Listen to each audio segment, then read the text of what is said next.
Hello friends, welcome to SSC crackers. और इस channel पर फिर से आपका बहुत बहुत स्वागत है। इस वीडियो में हम लोग एसएससी सीजीएल 2019 में पूछे गए जितने भी इकोनॉमिक्स के क्वेश्चन हैं वो सब हम लोग इस वीडियो में देखने वाले हैं। अभी तक अगर बात करें तो सीजीएल 2019 में पूछे गए जितने भी हिस्ट्री के क्वेश्चन हैं, पॉलिटी के क्वेश्चन हैं और ज्योग्राफी के क्वेश्चन है, ये तीनों सेक्शन जो है मैंने कंप्लीट करा रखा है। नीचे लिंक दिया होगा प्लेलिस्ट का, वहाँ से आप देख सकते हैं। आज हम लोग इकोनॉमिक्स देखने वाले हैं। आप लोग अपना देख भी लीजिएगा कि आपको इन सारे क्वेश्चंस में से कितना क्वेश्चंस आता था। कमेंट भी आप कर सकते हैं। नए हैं इस चैनल पे, इस चैनल को सब्सक्राइब कर लीजिएगा। वीडियो पसंद आने पे लाइक भी कर दीजिएगा आप लोग। पहला क्वेश्चन आपके सामने स्क्रीन पर यही रहा कि कौन सा इंस्टीट्यूशन है जो कि फिक्स करता है रेपो रेट और reverse repo rate of India को। तो वो कौन सा इंस्टीट्यूशन है?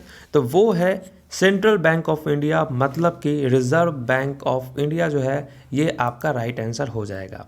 सबसे पहले हम लोग देखें कि रिजर्व बैंक ऑफ इंडिया के बारे में कुछ हम लोग इम्पॉर्टेंट इन्फॉर्मेशन देखते हैं। रिजर्व बैंक ऑफ इंडिया का हेड क्वार्टर है, ये है मुंबई में। ओके, बैंकों का बैंक कहा जाता है रिजर्व बैंक ऑफ इंडिया को। हेड क्वार्टर कहाँ है? मुंबई में। अगर हम लोग बात करें रिजर्व बैंक ऑफ इंडिया के गवर्नर के, तो शक्तिकांत दास जो हैं ये रिजर्व बैंक ऑफ इंडिया के गवर्नर हैं। ओके, अगर करेंसी नोट छापने की बात करें तो ये सिर्फ और सिर्फ अथॉरिटी है रिजर्व बैंक ऑफ इंडिया के पास ही है। अब यहाँ पर दिया हुआ था टर्म रेपो रेट और रिवर्स रेपो रेट। तो रेपो रेट क्या होता है पहले तो हम लोग ये समझेंगे। रेपो रेट एक तरह से आप समझिए कि जब क्या होता है कि कॉमर्शियल बैंक के पास पैसों की कमी हो जाती है, जो कॉमर्शियल बैंक कोई सा भी बैंक हो उसको अगर पैसे की कमी हो जाए तो वो क्या करता है, वो पैसा किससे लेगा? वो लेगा सेंट्रल बैंक से। अब सेंट्रल बैंक से वो पैसा लेता है तो ऑब्वियस सी बात है सेंट्रल बैंक तो फ्री में पैसा नहीं बांटे फिरेगा। तो वो क्या करता है, एक सर्टेन टाइप का रेट फिक्स करता है कि ठीक है आप इतने परसेंट पे मैं आपको पैसा दे रहा हूँ। तो उस परसेंट पे जो वो पैसा देता है उसको हम लोग बोलते हैं रेपो रेट। अब क्या होता है, रिवर्स रेपो रेट क्या होता है कि जब कभी कभी क्या होता है कि कॉमर्शियल बैंक के पास बहुत सारे पैसे हो जाते हैं, वो जो सरप्लस पैसा होता है तो वो सोचता है कि मैं अपने पास क्यों रखूं, मैं रख देता हूं पैसा रिजर्व बैंक ऑफ इंडिया में ताकि कुछ वहां से इंटरेस्ट मिले, प्रॉफिट मिले, तो हमको कुछ बेनिफिट्स हो जाए। तो क्या होता है कि जब रिजर्व बैंक ऑफ इंडिया जिस सर्टेन रेट जो इंटरेस्ट देता है कॉमर्शियल बैंक को, उसको हम लोग बोलते हैं रिवर्स रेपो रेट। तो मेरे हिसाब से आपको समझ में आ गया होगा इस क्वेश्चन का सब कुछ। रेपो रेट क्या होता है, रिवर्स रेपो रेट क्या होता है, रिजर्व बैंक ऑफ इंडिया के बारे में समझ में आ गया होगा।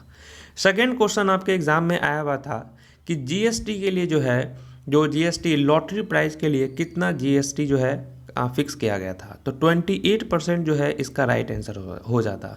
जीएसटी का फुल फॉर्म होता है गुड्स एंड सर्विसेज टैक्स।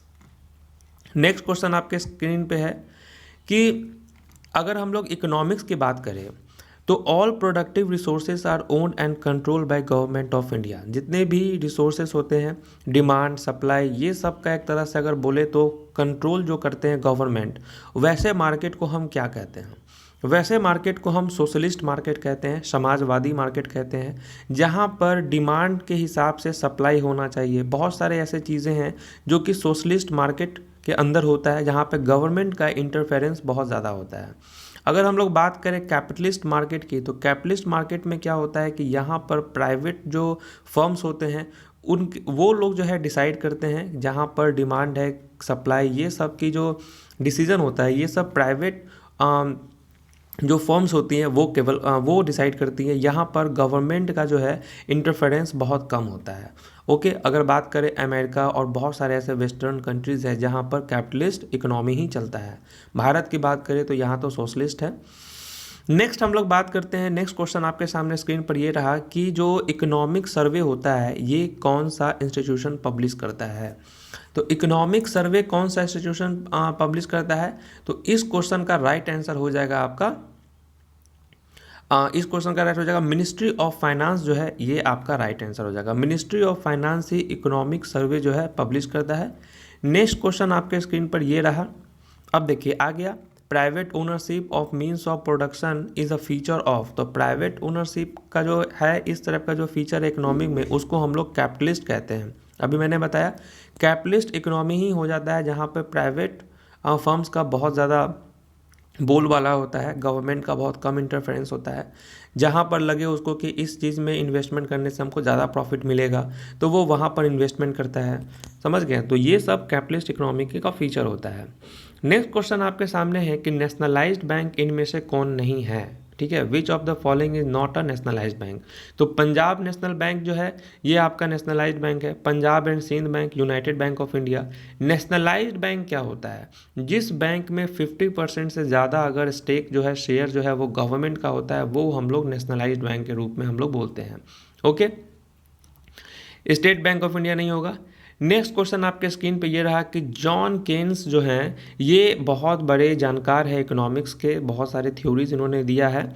ये किस कंट्री से हैं, ये क्वेश्चन आपसे पूछा गया है। तो ये जो है ये इंग्लैंड से हैं। ओके, इंग्लैंड से ये है। नेक्स्ट क्वेश्चन आपके स्क्रीन पर ये रहा कि कौन सा ऐसा इंडियन फर्म है जिसका अगर मार्केट कैपिटलाइजेशन की बात करें तो वो 10 लाख करोड़ से ऊपर जा चुका है। तो ये इस क्वेश्चन का राइट आंसर होगा रिलायंस इंडस्ट्री जो है, इसका कैपिटलाइजेशन है, मार्केट कैपिटलाइजेशन वो 10 लाख करोड़ से ऊपर जा चुका है। अगर यहाँ पर टीसीएस जो आप देख रहे हैं, पहला नंबर तो है आपका रिलायंस इंडस्ट्री, दूसरा नंबर है आपका टीसीएस और तीसरा नंबर है आपका एचडीएफसी बैंक। तो ये तीनों बैंक जो है जिसका मार्केट कैपिटलाइजेशन है 10 लाख करोड़ से ऊपर है। और इस क्वेश्चन का राइट आंसर होगा फर्स्ट। यहाँ पे आपसे बात हो रहा है कि फर्स्ट इंडियन कंपनी है तो रिलायंस इंडस्ट्री है, सेकंड पे टीसीएस, थर्ड पे एचडीएफसी बैंक आता है। नेक्स्ट क्वेश्चन आपके सामने ये पूछा गया था एग्जाम में कि गवर्नमेंट रूल के हिसाब से how much percentage of advance tax का कितना परसेंटेज जो है जो कि आपको देना है 15 जून के पहले तक। ठीक है, तो 15% जो है ये देना है। हालांकि ये क्वेश्चन पहले पूछा गया था सीजीएल में, अभी तो इस क्वेश्चन का कोई वैलिड नहीं है क्योंकि ये ख़त्म हो चुका है। लेकिन अगर हम लोग इस क्वेश्चन की बात करें कि how much percentage of advance tax needed to be paid 15 June तक, तो ये हो जाएगा 15% आपका। नेक्स्ट क्वेश्चन आपके सामने ये पूछा गया था कि 3 मेथड होते हैं। ओके, 3 मेथड से कैलकुलेट होता है आपका गुड्स एंड सर्विसेज टैक्स को निकालने का। जो भी बात करें हम लोग जीडीपी, आप जानते हैं ग्रॉस डोमेस्टिक प्रोडक्ट, तो 3 मेथड से हम निकाल सकते हैं। पहला तो मेथड होता है इनकम मेथड, दूसरा मेथड होता है एक्सपेंडिचर मेथड और तीसरा मेथड होता है product and value added method से जो है हम एग्रीगेट वैल्यू निकाल सकते हैं गुड्स एंड सर्विसेज जो भी प्रोड्यूस होता है अपने इकोनॉमिक में। ठीक है, तो वो जो है हम लोग निकाल सकते हैं, पहला इनकम, दूसरा एक्सपेंडिचर, तीसरा product and value added method. Next question है आपका कि depreciation is an annual allowance for the wear and tear of. तो इस क्वेश्चन का आंसर क्या हो जाएगा, दिमाग लगाइए। यहाँ हो जाएगा कैपिटल गुड्स। ठीक है, depreciation is an annual allowance for the wear and tear of capital goods. Next question है आपसे कि एटीएम में टी का क्या होता है। तो ऑटोमेटेड टेलर मशीन जो है इसका फुल फॉर्म होता है, तो यहाँ पे हो जाएगा आपका Taylor is the right answer.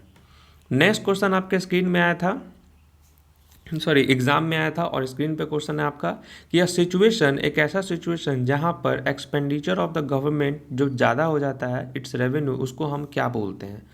तो उसको हम लोग बोलते हैं डेफिसिट फाइनेंसिंग। ठीक है, जब आपका खर्च बहुत ज़्यादा है, क्योंकि देखिए बजट जो बनता है तो बजट में हमेशा एक्सपेंडिचर को ज़्यादा दिखाना पड़ता है, प्रॉफिट से ज़्यादा हमको, सरप्लस से ज़्यादा हमको दिखाना पड़ता है एक्सपेंडिचर को। तो बजट हमेशा डेफिसिट फाइनेंसिंग में ही जो है तैयार होता है आपका, जहाँ पर एक्सपेंडिचर बहुत ज़्यादा होता है उस मुकाबले पे सरप्लस या प्रॉफिट बहुत कम होता है। तो क्वेश्चन भी आपसे यही पूछा गया था कि situation where expenditure of the government exceeds its revenue is known as deficit financing.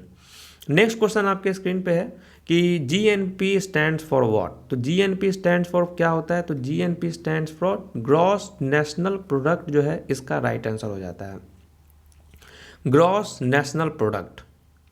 Okay, चलिए नेक्स्ट क्वेश्चन आपके स्क्रीन पर क्या है, यहाँ दे रहा है आपसे कि which of the following acts, कौन सा वो एक्ट्स है जो कि अमेंड हुआ था। Okay, to provide a statutory basis for the implementation of the flexible inflation targeting framework। तो ये बैंकिंग रेगुलेशन एक्ट 1949 जो है ये अमेंड हुआ था।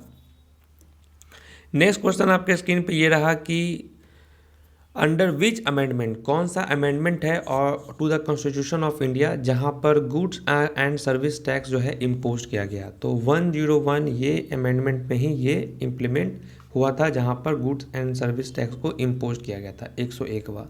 तो यहाँ पर अगर हम लोग देखें तो टोटल 16 क्वेश्चन ही आपके 18 शिफ्ट के पेपर में आए थे। यानी कि अगर देखें तो रेशियो तो एक क्वेश्चन पूछा गया है आपके हर शिफ्ट में और किसी किसी शिफ्ट में क्वेश्चन नहीं पूछा गया है। फिर भी इकोनॉमिक्स से आप समझ गए हैं, इकोनॉमिक्स का अगर आप तैयारी करना चाहते हैं तो इकोनॉमिक्स में जितना भी नेशनल इनकम हो गया, जीएनपी हो गया, उसके अंदर में आता है gross national products, gross domestic product, ये सब जो है केवल यही सब आपके बेसिक क्वेश्चंस पूछे जाते हैं एग्जाम में। उम्मीद है कि ये सेशन आपको समझ में आया होगा। तो मिलते हैं आपसे नेक्स्ट वीडियो में, तब तक के लिए ऑल द बेस्ट।